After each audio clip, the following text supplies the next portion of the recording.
আওয়ামী লীগ করে দিয়ে গেছে।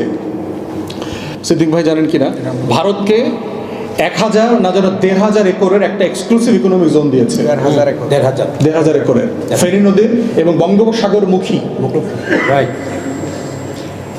বাংলাদেশে প্রায় 100-র মতো এক্সক্লুসিভ জোন আছে, ইকোনমিক অর্থনৈতিক জোন আছে, পৃথিবীতে এটা করে। কোনো রাষ্ট্রকে এককভাবে দেওয়া হয় না এটা। এবং আপনি কোথায় দিয়েছেন সেটা? দিয়েছেন ফেনী নদীর ওই পারে বঙ্গোপসাগরের মুখে।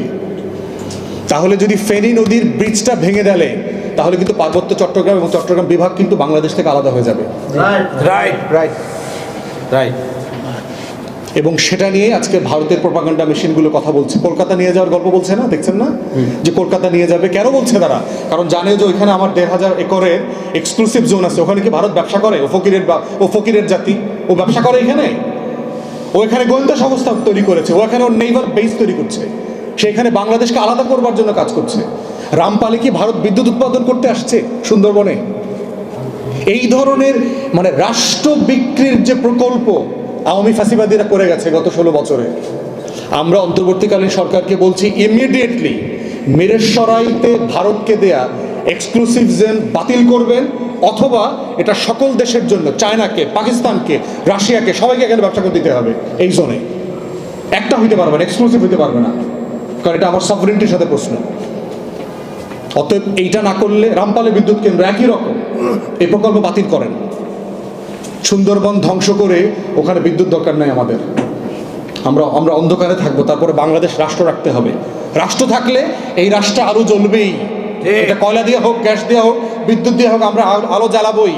কিন্তু রাষ্ট্র না থাকলে রামপাল দিয়া বিদ্যুৎ আমার থাকবে না, আমি এটা করতে পারবো না। ঠিক।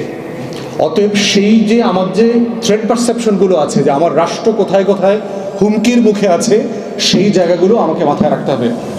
2007 দেখেন, আপনার এই যে indigenous community, protection of the indigenous কমিউনিটির ব্যাপারে একটা কনভেনশন হয়েছে জাতিসংঘের।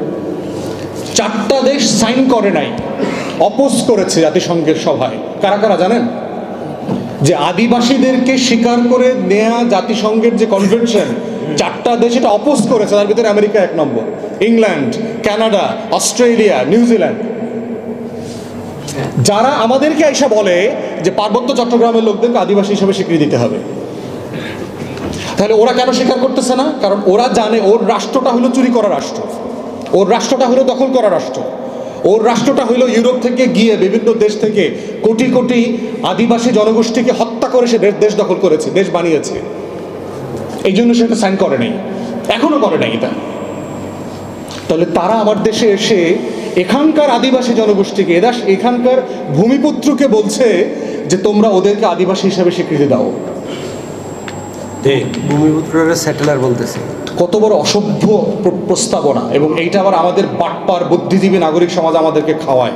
আমাদের তথাকথিত লো গ্রেডেড কনস্টিটিউশনাল এক্সপার্ট আছে, যেগুলো আমাদের খাওয়ায়, যারা 72 সালের মতো একটা বাটপারি সংবিধান জাতির উপরে চাপাই দিছে।